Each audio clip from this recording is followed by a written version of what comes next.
Welcome back, guys. TPCMooney16 here with my third edition of March Madness Tips and Bracketology. It's hard to believe it's been 2 years since I last did this. Obviously, dealing with COVID takes priority over playing college basketball games. But boy, is it nice to have March Madness finally back and be talking brackets and all that good stuff. I personally love college basketball and talking college basketball, and I'm so glad we made it to this point just after all the uncertainty this season. I feel like there was a couple points during the year where, things kind of looked in doubt. I'm just glad, we've made it this far and hopefully all the teams that have been announced, no positive tests, and they're able to go once the tournament starts. Tournament gets underway on Thursday night. There's 4 playing games, and then the first round officially tips off Friday afternoon, which is a little bit of an oddity. The tournament usually starts Thursday. Which I'm sure most of you know, but that's been pushed back due to COVID. And the first game tips 12:15 p.m. Friday on CBS. That's Florida versus Virginia Tech, which is a 7-10 matchup, so that'll be a good game. You can see here I set up a pool in the ESPN Tournament Challenge. It's a public group named TPCMooney16 Bracket Pool. Join the pool, see how you stack up against my picks. We'll see where things fall out. Without further ado, let's get into some picks here. Let's see.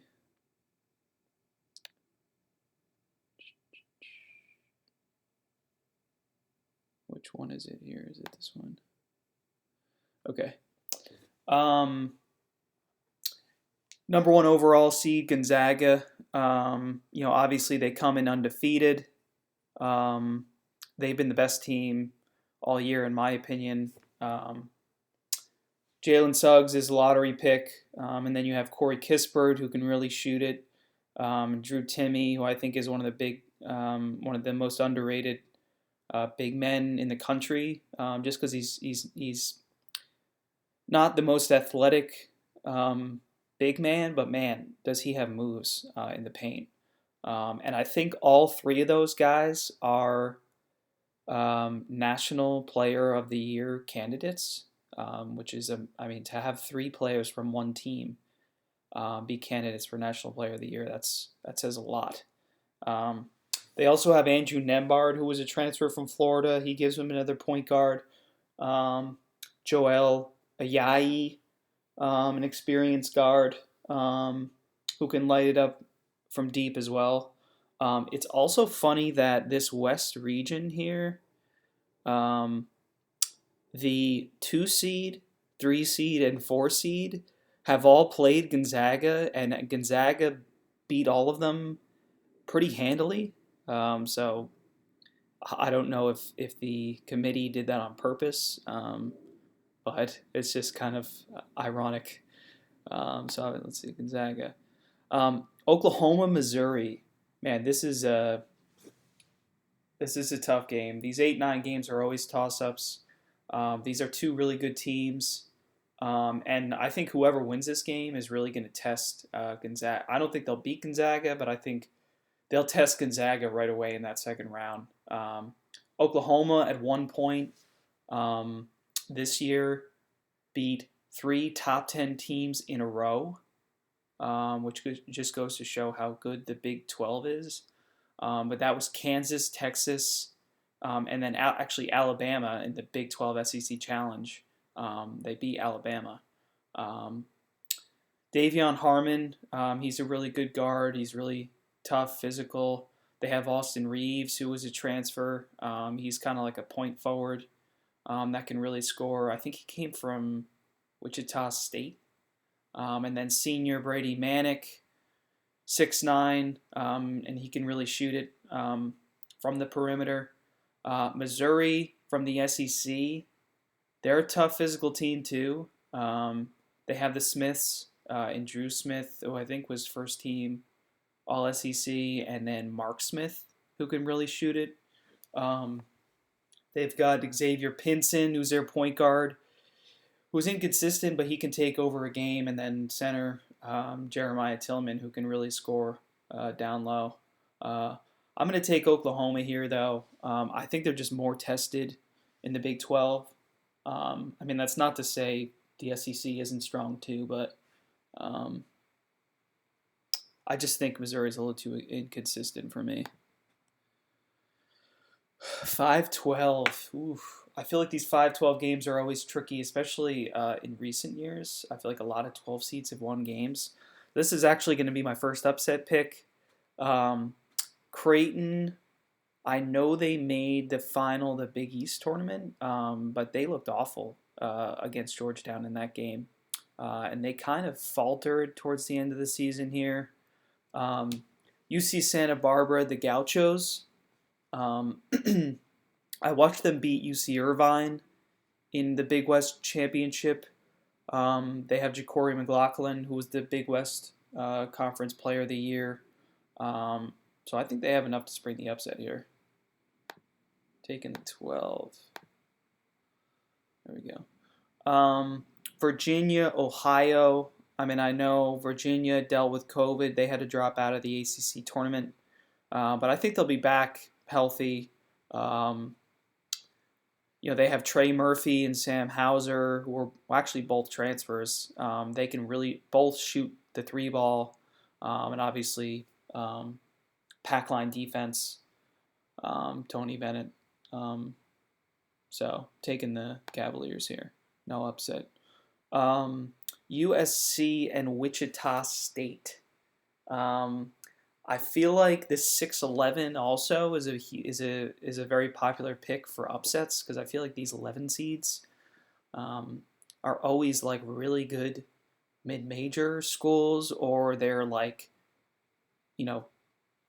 some of the more middling average, like, blue blood schools. Like obviously we'll see in the other region, we got Michigan State and UCLA playing in that playing game. I heard something like multiple 11 seeds have made it to the second round, 5 of the last 6 tournaments. Which is, multiple 11 seeds, that's crazy. And then 8 of the last 10, they said 11 seeds. An 11 seed has made the Sweet 16 in 8 of the last 10 tournaments. And so Wichita State, they played Drake in the play-in Thursday, which I think Drake is going to win, but I'll be tuning into that just to see how that goes. Drake, obviously, they were one of the last undefeated teams this year. I think they went like 18-0 or 19-0 before they finally lost. USC, I'm actually not a huge fan of USC. I think they're very inconsistent. But I think in this first round, I think they just have too much talent. Evan Mobley, obviously, freshman center. He was Pac-12 Player of the Year. And I think he was also Defensive Player of the Year and Freshman of the Year in the Pac-12. And I think he was the first player to get all those awards in their conference since Anthony Davis, Kentucky, 2012. They have guard Edey, who's also really good. He can really score. And then, Evan Mobley's brother, Isaiah, who's not as good, but pretty good. So I'm taking USC here, taking the Trojans. Kansas and Eastern Washington. It's also funny about this region. They put the 2 major conference teams that dropped out of their conference tournaments due to COVID in the same region, which was Virginia and Kansas. So just another little nugget from the committee there, which I think is funny. I don't know a whole lot of Eastern Washington. And I also don't know, you know, where Kansas is in terms of getting back from COVID and who was impacted and all that stuff. But taking Kansas here. Oregon and VCU. This is another tough one. And, I guess all these 7-10 matchups are like that. I really like Oregon, and that's also what my gut said. They have Chris Duarte, who's really good. He was a candidate for Player of the Year in the Pac-12, but he could take over a game. He's an elite defender. And then Eugene from Eugene, as Bill Walton always says, if you've ever watched the Pac-12 games on ESPN, Eugene Omoruyi. I think he was a transfer. I don't remember where he came from, but he's also really good. I watched VCU play Saint Bonaventure in the A10 championship, and they're also pretty good. The loss to Oregon State in the Pac-12 tournament by Oregon concerns me a little bit, but I think Oregon's played well in the NCAA tournament, the last few years, so I'm going to take him here. Iowa Grand Canyon. Iowa had a great year. I think, even though they didn't really beat any of the big guys in the Big Ten. The big guys meaning like Michigan, Ohio State, Illinois. I don't think they beat any of them. But they have a guy who's probably going to win National Player of the Year, if that hasn't already been announced. And I think he also he's won Big Ten Player of the Year in back-to-back years, which is amazing. They have a lot of guys that can shoot. I think they're one of the best offenses in the country. They have Bohannon, Wieskamp, who's probably a pro. Frederick is another guy that can shoot. They have both of the coaches' sons, Connor and Patrick McCaffrey. I think Connor starts, and he can really shoot, and then Patrick comes off the bench. Their defense concerns me a little. So, if we look at Ken Palm, Iowa, 50. I mean, that's not bad. That's not terrible. But yeah, you can see adjusted offensive efficiency number 2.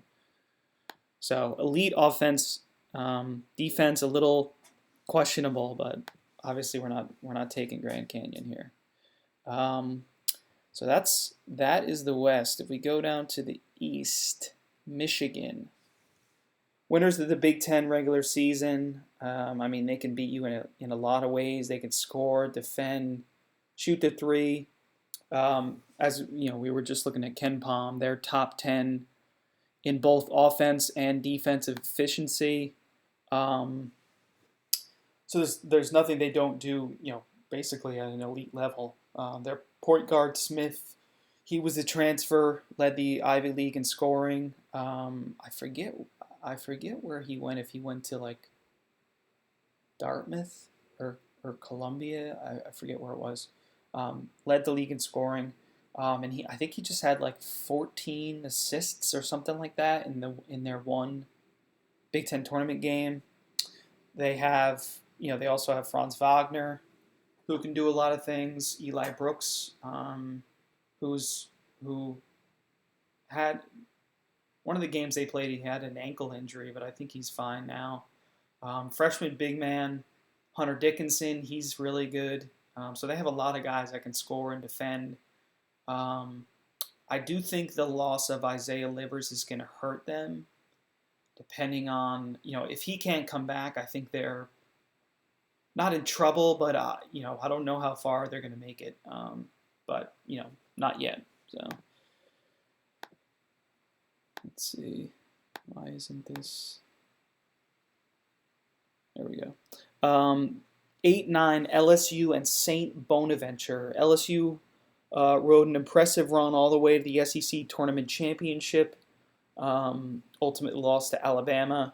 Like I said, I watched Saint Bonaventure beat VCU. in what I guess was the A10 championship game. I don't even think the A10 had like a full tournament. I think they just had the top two teams play for the auto bid. I do really like the Saint Bonaventure guards in Lofton, Adaway, Welch. They have a big man, Oshuni. Um, he averages like 10 points, 8 rebounds, and like almost 3 blocks, which is impressive.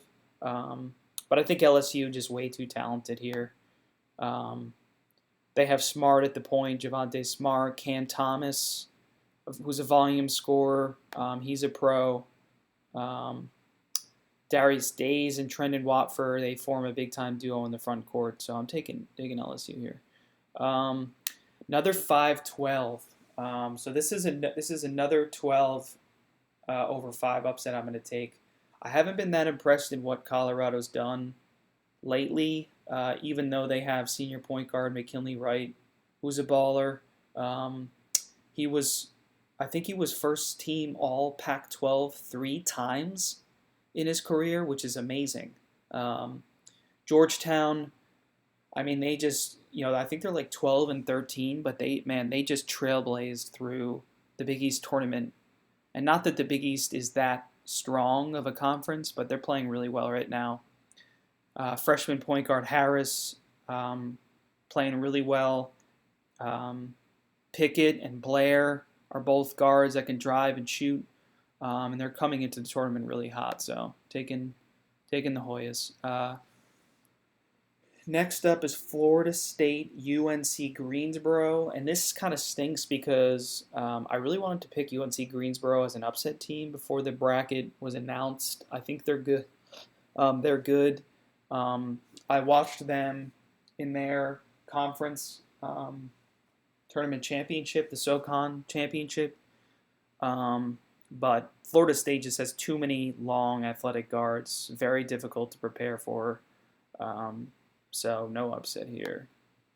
BYU and the winner of Michigan State UCLA. So this is another one of the play-in games that will be played Thursday night. So I'll watch that just to see how these teams look. I'm not big on UCLA, and Michigan State's really been surging late.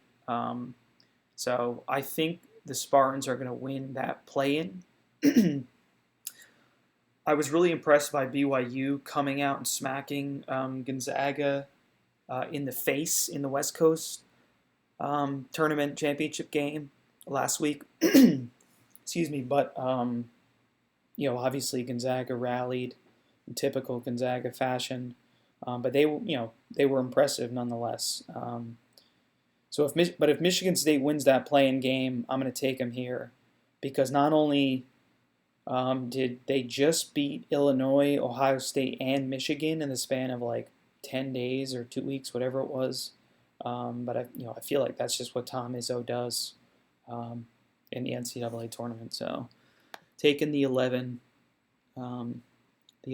upset here if this responds.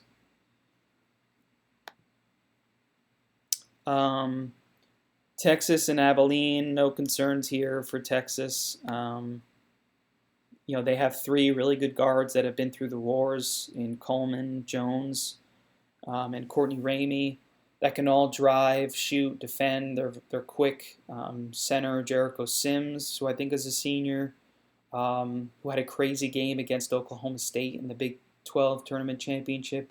I think he had like 24 points and 17 rebounds or something like that.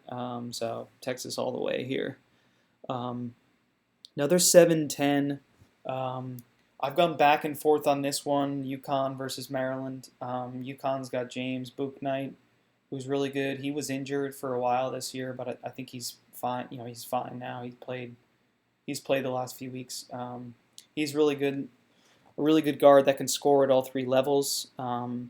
Maryland has Eric Ayala, I guess, who runs the point. He can really shoot. Daryl Morcell's great defender. And Aaron Wiggins, who's kind of like a swing forward, who will be a pro. They can all really score. This is a toss-up, man. Yukon, Maryland, yeah. You know what? I'm going to go with the Huskies. I feel like every time Maryland gets to the tournament, you just never know who's going to show up. Um, Yukon's been playing good the last month, so I'll take them. I'll ride them. Alabama, Iona. Um, in the 215, really impressed, obviously, with what the Tide have done this year. They have SEC Player of the Year, Herbert Jones. They have so many good guards that can shoot and score. I know they lost Josh Primo. I'm not sure if it was season ending, but he got a knee injury in the SEC tournament, and last I saw, he was on the sidelines with a brace and crutches. So I don't know if he's playing anytime soon. Um, so I don't think that's going to hit them too hard, but obviously that's just another guy, another guard and another guy they lose. But plenty of other good guards that can really shoot and score. Nate Oates also, I think he won SEC Coach of the Year, and they're really all about two things, and that's threes and defense. They shoot a lot of 3-pointers, and I think Alabama, second in defensive efficiency. So that's really good. Iona, this is Rick Patino. For those of you who don't know, Rick Pitino took the job, his first job back in college since Louisville, and he takes Iona to the NCAA tournament in his first year there, and I think this was his fifth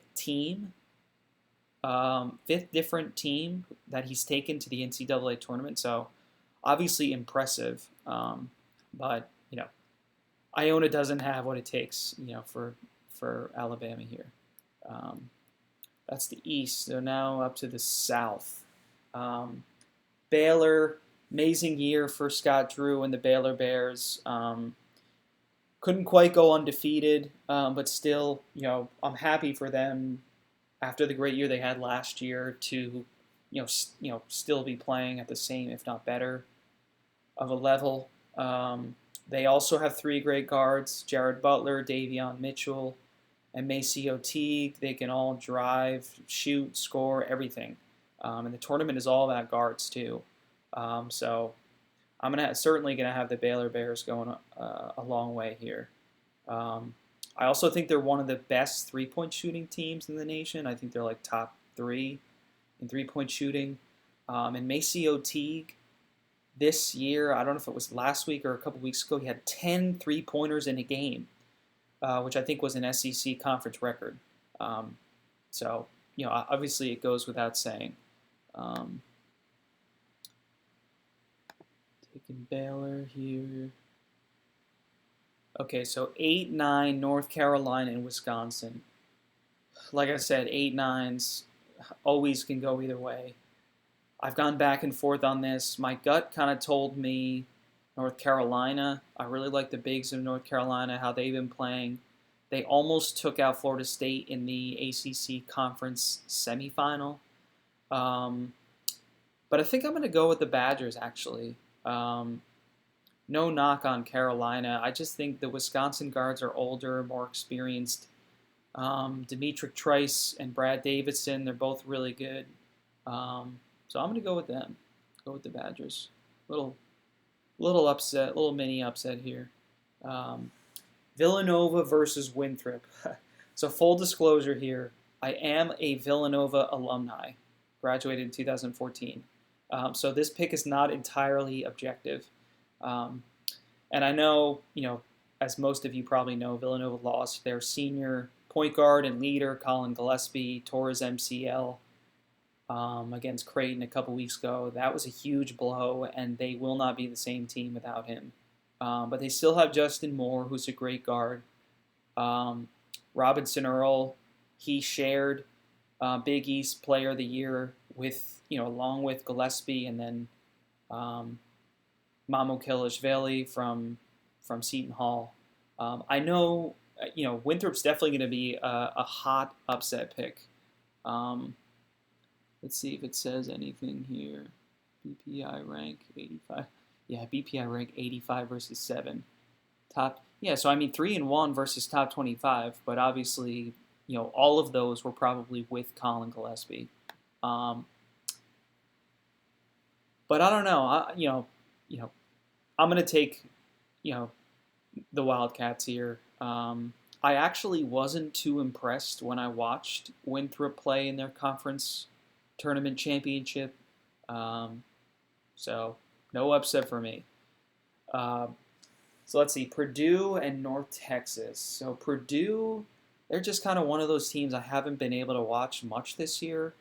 So I don't know a whole lot about them. I know they have center Trevion Williams, who's really good.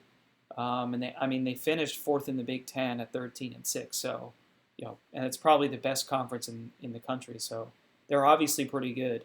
And I watched North Texas play Western Kentucky in the Conference USA final, and I wasn't really too impressed by them either. So no upset here. I'm going to take Purdue coming out. Texas Tech and Utah State. I'm actually surprised Utah State made it in. I thought they were going to be one of the first ones out. They lost Sam Merrill, who was a senior last year. Really good shooter and scorer. But they still have Nehemiah Keita, who's like 7'3". He's probably a pro, big man. I think he had like 15 double-doubles this year, which is insane. But Texas Tech just too good. Chris Beard has been really good in the tournament recently. Obviously, the last time we had a tournament in 2019, Texas Tech went all the way to the championship and ultimately lost to Virginia. They always have a lot of good, a lot of athletes. They play great defense. Mac McClung, who was a transfer from Georgetown, he can really score. My only question mark on them is like ability to score, but I just think, especially for Utah State, Texas Tech just too tough and physical to match up with. They're going to be really hard to simulate their defense. So I'm going with the Red Raiders here. Apologies, I'm not sure why this is going so slow. There we go. So Arkansas and Colgate, I've heard people mention taking Colgate as a 14 upset here. No way. I think, I really like Arkansas. They've won 12 of the last 13 games down the stretch until they lost to LSU in the SEC tournament semifinal. And those 12 games included Alabama, LSU, Missouri twice, and Florida. They have a pro in Moses Moody, who's like a 6 foot, 6'6" or 6'8", whatever he is, guard that can really shoot, really score. J.D. Note, who comes off the bench, I think he was SEC Sixth Man of the Year. And I mean, Colgate, they had a great year, obviously, won the Patriot League, but no upset here. I'm going to take the Razorbacks in Eric Musselman's first year here. Okay, so, or maybe second year, I'm not entirely sure, but one of his, impressive one of his first couple of years, takes them all the way up to a 3 seed. Florida, Virginia Tech, like I said, this is the tip-off game around noontime on Friday, 7 versus 10. I think this will be a great matchup. Florida, at their best, I think can beat almost anyone in the country, but they're really inconsistent. And so, they have some great wins, but they also have some really bad losses. They have Trey Mann, who's probably a first-round draft pick, and he can really light it up. Virginia Tech, I think, has a lot more toughness. They have tough physical guards. Wabisa Beatties, their point guard. Naheem Aline and Tyrese Radford are 2 guards that can do a lot of things. Big man Kevi Aluma, who's kind of like a guard forward. He came over from Wofford when head coach Mike Young took the job, and he can do a bit of everything. So I'm going to take the Hokies here. I just think they're the tougher team. Ohio State, Oral Roberts. This is another team in Oral Roberts that I really wanted to pick as an upset team, but not against Ohio State. I really like Ohio State. Dwayne Washington is a guard who he can put up 30 plus in any game. EJ Liddell is like a stretch forward, great jump shooter. Forward Justin Sewing, another guy that can really shoot. It's kind of like a Swiss Army knife. CJ Walker, great point guard who can score as well. They had a tough stretch a couple weeks ago where they lost like 4 games in a row. But they just beat Michigan and then took Illinois, who I think might be the best team in the country right now, to overtime in the Big Ten Championship. So, taking Ohio State. Okay, so that's the South. Let's go down to the Midwest here. Illinois. I love this Illinois team. To me, they have everything. Ayo Dosunmu, he's an elite scorer, National Player of the Year candidate. I think he's first-team All-American. He does everything. He actually had 2 triple-doubles this season, which is, in college, that's amazing. He can play point. He can play off the ball. They have Kofi Coburn down low. That's maybe the best center in the country. And then 2 great shooters on the perimeter, Frazier, Miller. Plus they have Andre Curbelo, another great guard, and he comes in and he can run the offense. That lets Dosunmu kind of play off the ball and get open for shots and cuts and things. They're also on a 7-game win streak right now, which includes Michigan, Ohio State twice, Iowa, and Wisconsin. So they're on a roll right now. Taking Illinois.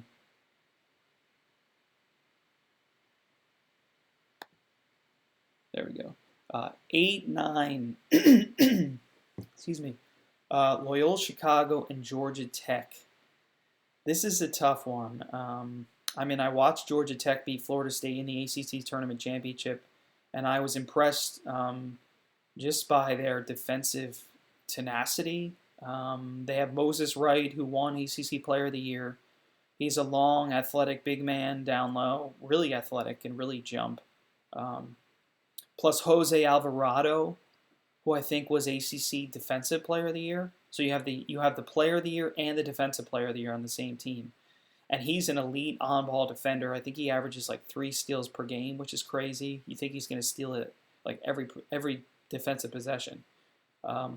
Loyola Chicago, obviously, Sister Jean, and the incredible run they went on to the Final Four in 2018. I think as an 11 that year. Higher seed this year, but I don't think they're as good as that team was in 2018. They still have Cameron Krutwig, who won Player of the Year in Missouri Valley, and some good guards. I think they're the number 1 defensive efficiency team in the country, and I really want to take Loyola here. And to me, that feels like the smart pick, but I'm going to go with Georgia Tech. I think they're playing better lately, and Loyola. I think their conference tournament has been, I think it was like over a week ago. So they're going to have a long layoff before they play in this first round game. So I think Georgia Tech will be a little less rust there. So going with Tech. Tennessee and Oregon State. Oregon State went from being picked last in the preseason Pac-12 poll to winning the conference tournament. So it's amazing, and stealing that automatic bid. So it's amazing how much can change in the season. I just think Tennessee, I've heard Oregon State being thrown around as a popular upset pick. Because they won all those games in the Pac-12 tournament. I just think Tennessee is too talented. I don't love Rick Barnes, especially in the tournament, and they can struggle to score, but they play great defense. They have two future pros, Jaden Springer and Keon Johnson, who are really playing well at the end of the season. So I'm taking the Vols here.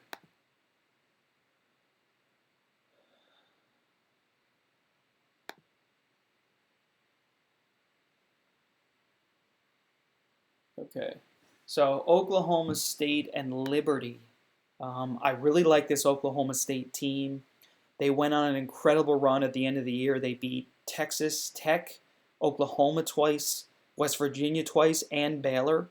Um, I think they were terribly underseeded. They really should have been at least a 3, if not maybe a 2. So I can't believe the committee gave them a 4. Obviously, Cade Cunningham, who might be the best player in the country, plus Avery Anderson, who's another great guard. Ice Likely, he's back and healthy. He's kind of the heart of that team. They have the Boone brothers, who are long, athletic forwards. Liberty plays the pack line defense like Virginia. That's really hard to prepare for, and it can really take you, out of the offense you're trying to run. Darius McGee, great guard, and then Elijah Cuffey is an outstanding defender that can really score too, but no upset for me here. Got to take the Cowboys. He's been playing too well lately. San Diego State and Syracuse, another 6-11, and I think this is not going to be any offensive clinic here. Both of these teams play tough defense, with San Diego State physical man-to-man, and Syracuse's patented zone defense that they run. Buddy Boeheim is the coach's, obviously the coach's son for Syracuse. He's on an elite shooting streak right now. They have Joe Girard, who's another good guard, and then Guerrier, who does a little bit of everything. San Diego State is led by Matt Mitchell, who's kind of like a power forward that can shoot. And then Jordan Shackle, another great shooter. And I think San Diego State's on like a 14-game win streak to close out the year. I don't know. I feel like a lot of people are going to take this Syracuse upset just because the Syracuse zone is really hard to prepare for. But I'm going to stick with the Aztecs here.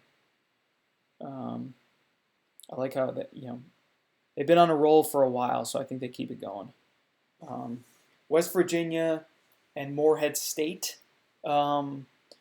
I really like this West Virginia team. They're not the typical press Virginia, full court press kind of a team, but I think they're one of Bob Huggins' one of, if not his best offensive teams that he's had. They can really shoot, led by point guard Miles McBride, that can score at all 3 levels. They have Taz Sherman. He's a great 3-point shooter. Sean McNeil's another great 3-point shooter. I think he went 7 of 8 or 7 of 9 the one game a couple weeks ago. Derek Culver down low, who's one of the best post players in the country. So I like them to go pretty far in this region. And that starts here with Morehead State. Morehead State, a bit of a surprise out of Ohio Valley. I think they beat Belmont. But not good enough here for the Volunteers. Clemson versus Rutgers. I'm not big on Clemson here. They were great early in the season. Actually, back in, I guess, November, December, where they beat Alabama, Florida State, and Purdue. And then they went on a long COVID pause, and I think they just were never the same after that. I'm really happy for Rutgers. First tournament bid in 30 years, since 1991. Especially after, they had an NCAA tournament team last year, and then we all know the season just got shut down. So I'm glad they were able to make it back this year. Ron Harper Jr. leads Rutgers in scoring. He can do a bit of everything. Plus, they have Jacob Young, who's a great defender.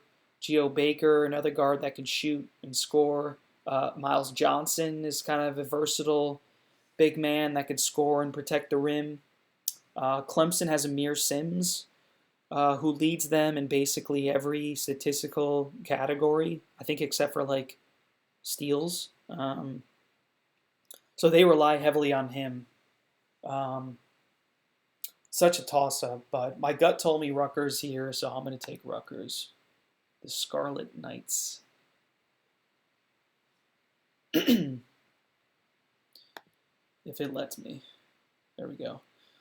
Houston and Cleveland State. Kelvin Sampson, another great balanced team coming into the tournament. They're top 20 in both offensive and defensive efficiency.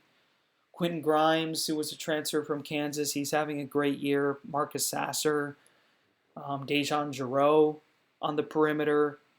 Two great guards that can score and defend. Justin Gorham down low, who's really improved. I think he might have been the most improved player of the conference.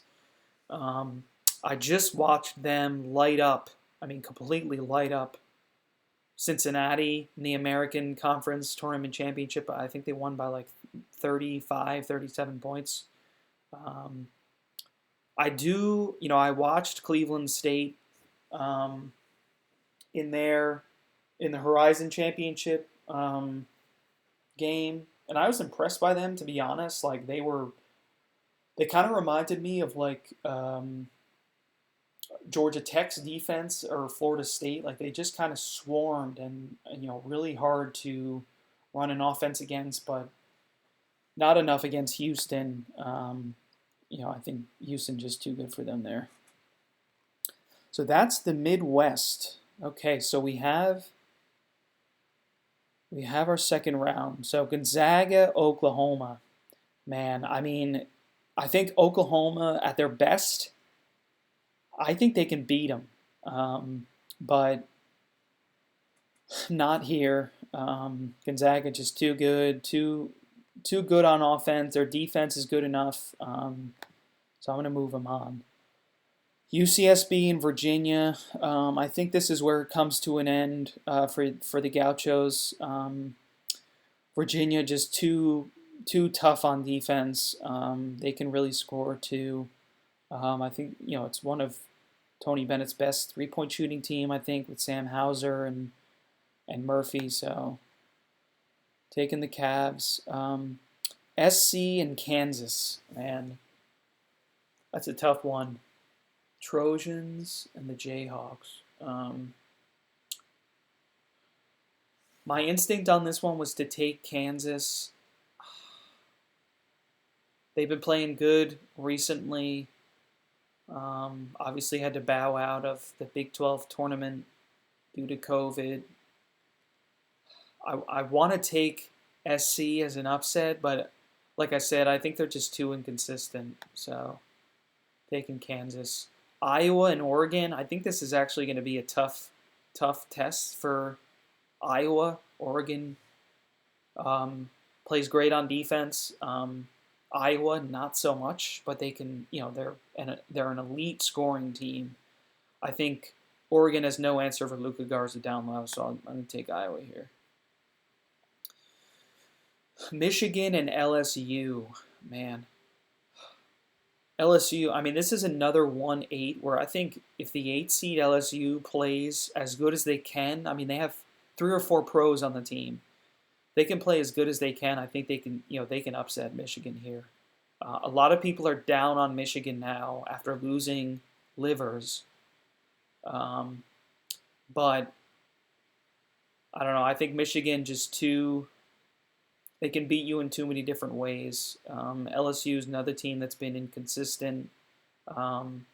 So I'm going to take Michigan here. Georgetown, Florida State. I think this is where the streak ends for Georgetown. I got to take Florida State. I really like Leonard Hamilton's team this year. led by MJ Walker. They have Scotty Barnes running the point. I mean, he's like top 15 draft prospect, and he really played well in the ACC tournament. So I'm going to take Florida State. Winner of the play-in and Texas. Like I said, this is kind of contingent on who wins this play-in game, whether it's Michigan State or UCLA. But either one of them, I don't think they beat Texas. Got to take the Longhorns. I was impressed by the run they went on in the Big 12 tournament. They didn't have to play Kansas because Kansas forfeited, but still on a great run, great guards, and guard play is how you win in the NCAA tournament. Alabama and Yukon, I don't think Yukon has enough here. I got to take Alabama. I think just too much scoring, too good on defense. So going with chalk there. Baylor, Wisconsin, another team where I just think the guards are just too good. They're not the tallest team with Jonathan Tchamwa Tchatchoua, who I think is only like 6'8" or 6'9". But they have Mark Vital too, who's really good. Gives them physicality, offensive rebounding, and just the scoring ability of their guards. They're going to be really hard to stop. So like I said, not objective here because I went to Villanova, but I don't know. To me, like Purdue, I don't know if it's because I just haven't heard a lot about them, but I just don't think they're that good. Villanova, I think, is still has a team they can throw out there that can win in the tournament, especially with the time. They exited early from the Big East Conference tournament, losing to Georgetown, who ultimately won. But I think that gave them some extra days to really game plan and figure out what their offense is going to be like and their lineup and who they're going to throw out there. So I'm going to take the Wildcats here with a little mini upset over Purdue. I think if they can beat Winthrop, come out, I think they can upset Purdue. Texas Tech and Arkansas. Man, this is tough because to me, I mean, I think Texas Tech is probably the best 6 seed there is here. But Arkansas might also be the best 3 seed. I don't know. These are two really tough teams. But when it comes to great defensive teams, but when it comes down to it, I think Arkansas is a better offensive team. Like I said, Moses Moody, J.D. Notae, those are 2 guards that can score. So I'm going to take Arkansas here. I think sometimes Texas Tech can struggle to score. So going with the Razorbacks. Virginia Tech and Ohio State. Don't think the Hokies can pull an offset here. I got to go with the Buckeyes. Just too many guys that can score. And I've been impressed by who they've been able to beat recently and just the run they're on. They went all the way to overtime and almost won the Big Ten tournament. So they almost could have been a 1 seed. But obviously, I think they were the top 2. So Ohio State, taking Ohio State. Okay, so we go down into the Midwest. Not enough from Georgia Tech here. Illinois just playing too good right now. I think Illinois between DeSunmu, Coburn, I think they combined to average for like almost 40 points, which is amazing, but it's not just them. Like I said, like they have 3 other guards in Curbelo, Miller, and Frazier that can all shoot, all drive. And Bijan is another big guy. He's like 6'10 or 6'11. He comes off the bench. Gives them some depth in the front court. So not enough for Virginia Tech. Got to take Illinois. Tennessee and Oklahoma State. This is another I mean, I really hope this happens because this would be a great game. Um, like I said, I have some concerns on Tennessee in their ability to score. Um, and, you know, Oklahoma State, I think, is just a better team right now, playing better. And Cade Cunningham, I mean, he can, he is their go-to guy, and he can take over a game. So, taking Oklahoma State. San Diego State and West Virginia, no upset here. I got to go with the Volunteers. I really like West Virginia. I watched a lot of their games in the Big 12.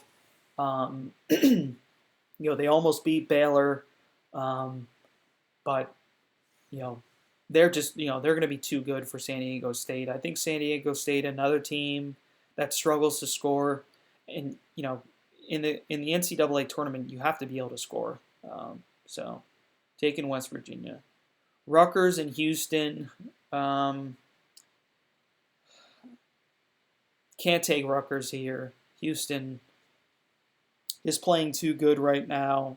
I know Memphis took them down to the wire in the American Conference Tournament semi, but just too many guys that can score. And I don't think Rutgers has enough for them. So more chalk here.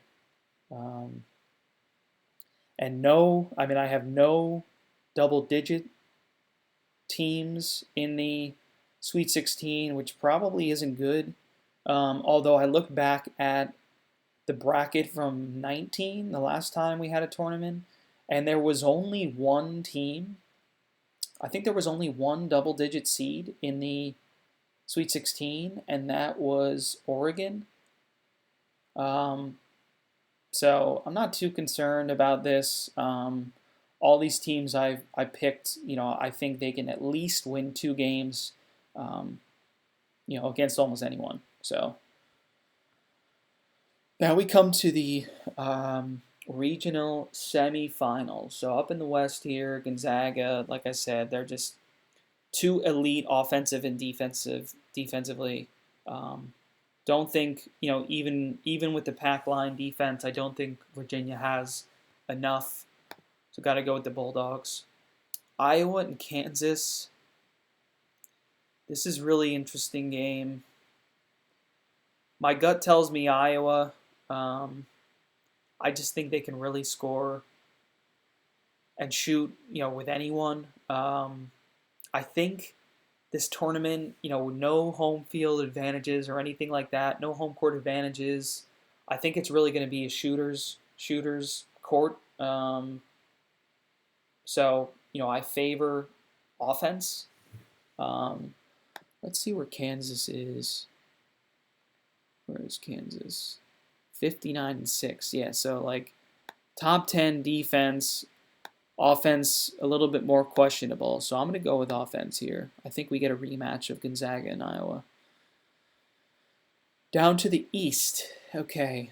Michigan and Florida State. Man, this is a rematch of the game in 2018 when I think Michigan was the 3 and I think Florida State was the 8. And this is that controversial ending where Michigan was up by 4 with 12 seconds to go or something like that, and Florida State didn't foul. And everybody, went hysteric about why did you foul? What are you doing? There's still 12, 15 seconds left in the game. I've gone back and forth on this game. Man, I really want to pick Florida State with the upset here. Like I said, Michigan with no Isaiah Livers, which I think really hurts them offensively. Man, let's see what it says here. My only concern about Florida State is that they turn the ball over a lot, and Michigan does not. Michigan plays very clean on both ends, so you know what? I'm just going to go with Michigan. Yeah, I'm just going to take Michigan there. Texas, Alabama. This is another game that I really hope that happens because these are two great teams, a lot of great guards, a lot of scoring. Man,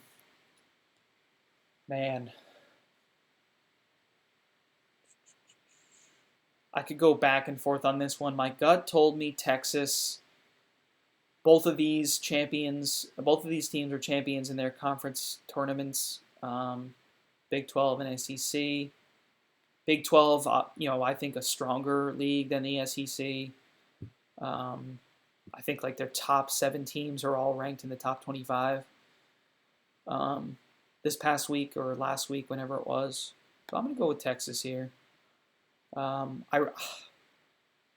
Alabama's had a great year, and I think they're fully capable of making it to the Final Four. I just like the guards of Texas and their physicality. I think if they're they can they're good enough to match, I think, Alabama 3 for 3. So plus I think their ace in the hole is Jericho Sims, so I don't think Alabama really has an answer for down low. So taking the Longhorns. Baylor Villanova. This is where it ends for Villanova. I think Baylor just too good, too well-rounded.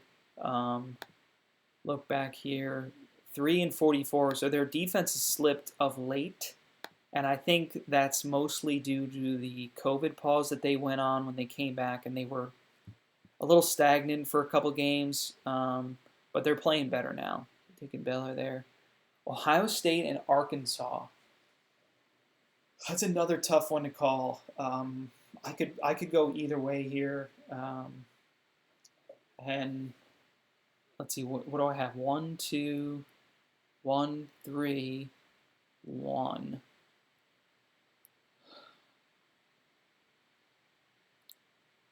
Man, I think Ohio State's got the easier road to get here, so I'm going to take them. I think there's a risk Arkansas loses to Texas Tech. I don't think that happens, but I think Ohio State just the likelier team to make it out. So I'm going to take them to the regional final there. Illinois, Oklahoma State, man. I would love to see Ayo Dosunmu and Cade Cunningham face off. I think Illinois is the older team. I think they're a little less turnover prone. Oklahoma State, much younger. But man, I mean, those are Dosunmu and Cunningham, two players that can completely take over a game. So it's almost like, whoever out of those two that puts up like 30 plus, I think wins the game. I think Illinois, a little bit better of a supporting cast with their guards and Coburn down low. So I'm going to take Illinois here. Come on.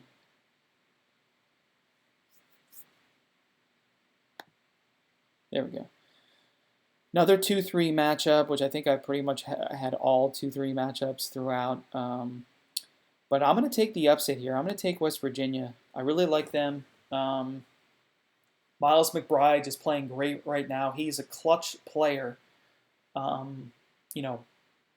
West Virginia had a lot of games where they, it was down to the last couple possessions.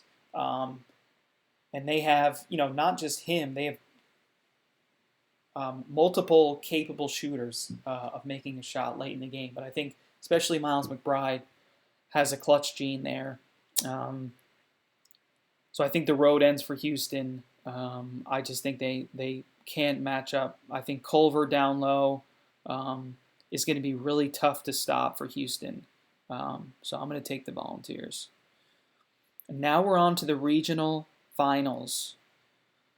The West here, like I said, Gonzaga, Iowa. This is a rematch. I think Gonzaga, I watched this game. It was all the way back in like early December or mid-December.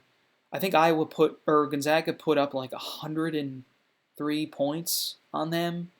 Iowa scored like 90 or so. But that just goes to show, like, obviously Iowa, not the best defensive team to allow over 100 points, even with Gonzaga being, probably the best if not one of the best offensive teams in the country. Yeah, number one offensive efficiency.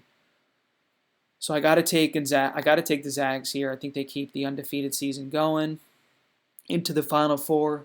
We come down here. So this, I think, is finally where the loss of Isaiah Livers gets exposed. The trio of guards for Texas with, Coleman, Andrew Jones, who, that's an incredible story. Him coming back from cancer, beating cancer, and came back, and he's had a really good season. And then Courtney Ramey was another great guard. I mean, they're pretty much all interchangeable. I mean, Coleman runs the show, but all three of them can really score and shoot from outside. And I think Jericho Sims is another X factor here. I think he's, Hunter Dickinson, I think is a little, more skilled down low, but not as athletic as Jericho Sims is. But I just think the defense of Texas, I think they get it done here and go to the Final Four in Indianapolis. The South region, Baylor and Ohio State, man, would that be a great game? Man, that could really go either way.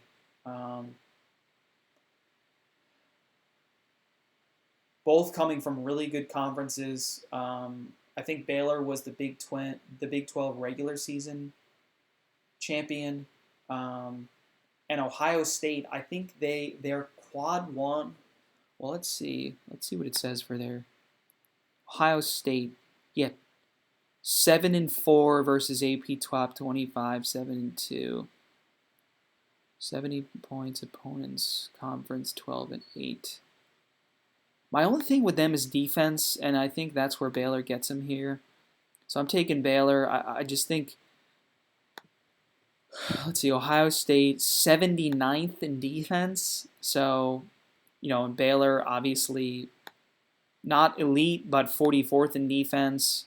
So I think they take out Ohio State and continue their great season here.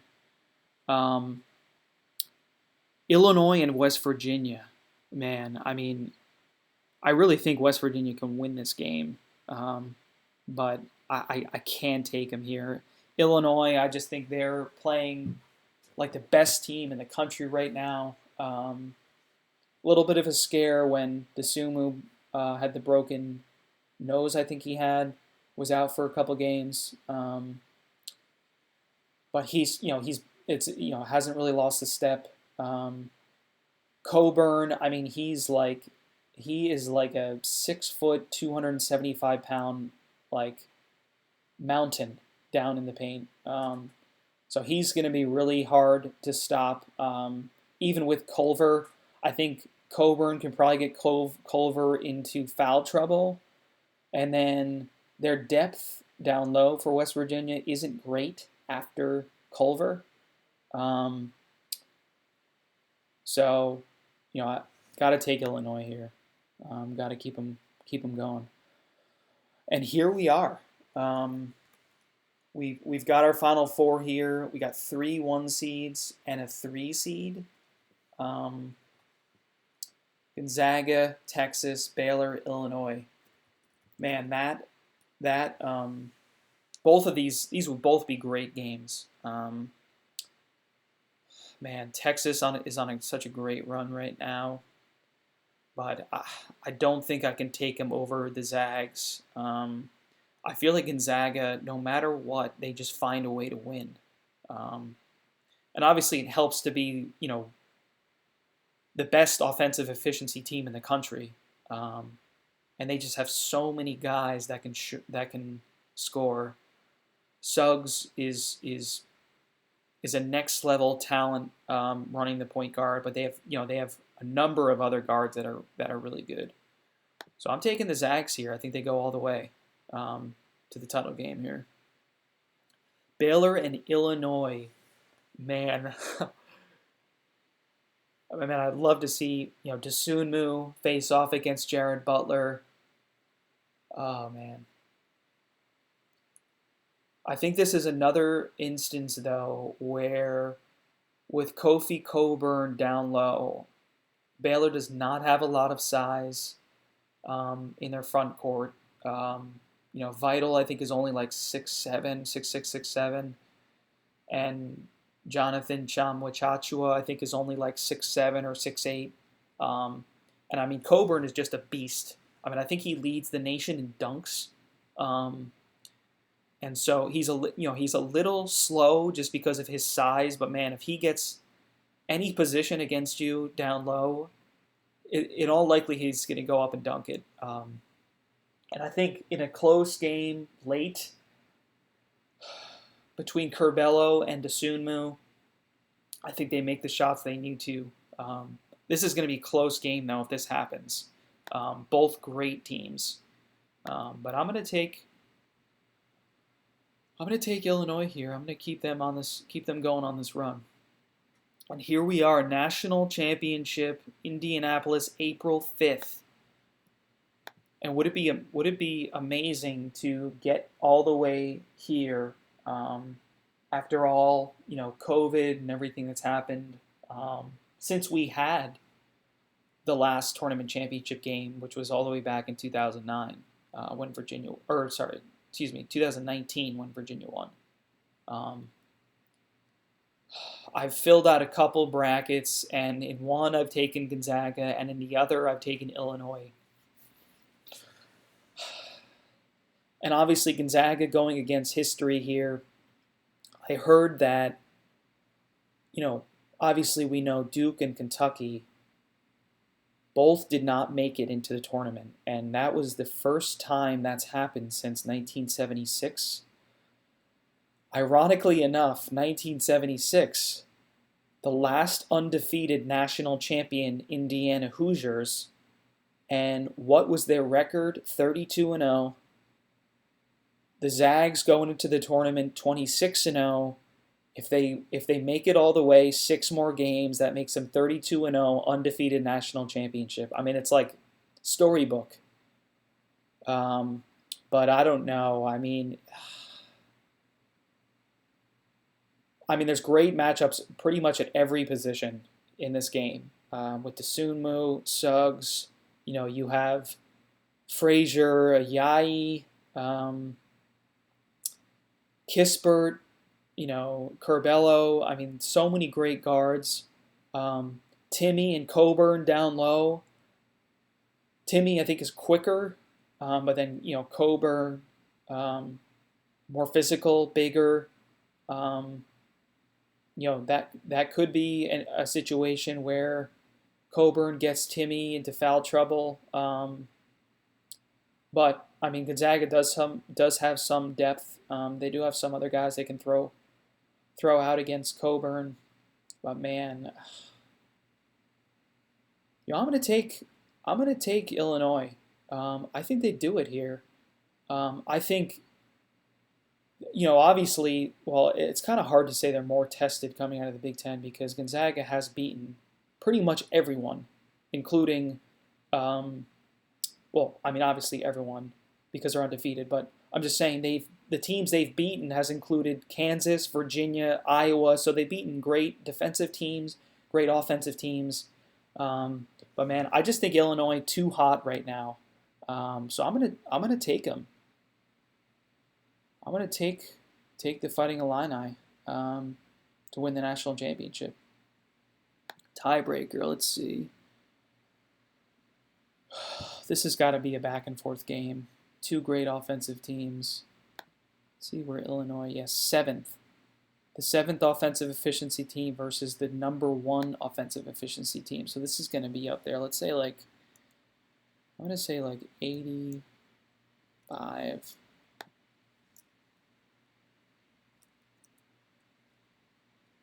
I'm going to say 85, 82.